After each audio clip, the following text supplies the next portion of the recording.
तर ठाकरे गटाचे खासदार संजय राऊतांनी भाजप नेते किरीट सोमय्यांवर पातळी सोडून टीका केली आहे। त्यांच्या या टीकेवर भाजप आमदार नितेश राणेंनीही त्याच भाषेत उत्तर दिलंय। पाहूयात। समोर ये, आत्ता आमच्याकडे 5 महिला आलेल्या आहेत। या मुलून पोपटलालने कसं शोषण केलंय त्याचं जनता न्यायालयात त्यांना मी हजर करू।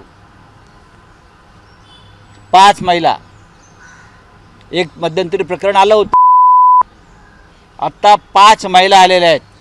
पण आम्हाला असं वाटतं की या अशा प्रकारचं राजकारण आम्ही करू नये।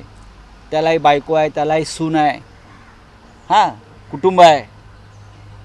5 महिला तक्रार द्यायला तयार आहेत या, आणि हा आमच्यावरती आरोप करतो। तुझे न्यूझीलंड हाऊसचे व्हिडिओ मधल्या ज्या काही भगिनी आहेत त्यांना पण आम्ही समोर आणायचं का? गोरेगावच्या रॉयल पाम्समध्ये कुठे कुठे नाड्या सुटलेल्या, कसं तू तिथून सकाळी उठून पळालेलास ह्याची पण थोडी माहिती द्यायची का? म्हणून उगाच सुख्या धमक्या देऊ नकोस। आणि महिलांच्या संबंधित आरोप तू करावेत हा तर फार मोठा विनोद आहे। कारण का त्या डॉक्टर महिलेने अगर तोंड उघडलं तर तुला सकाळचा हा पत्रकार परिषद घेण्याचा पण तू लायकीचा राहणार नाहीस।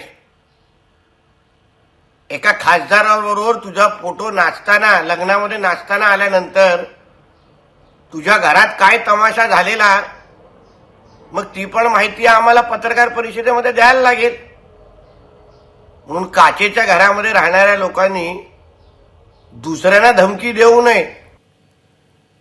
पातळी सोडून टीका असं म्हणण्यापेक्षा राजकारणाला आता पातळी तरी उरली आहे का, हा प्रश्न ही वक्तव्य ऐकून पडू शकतो।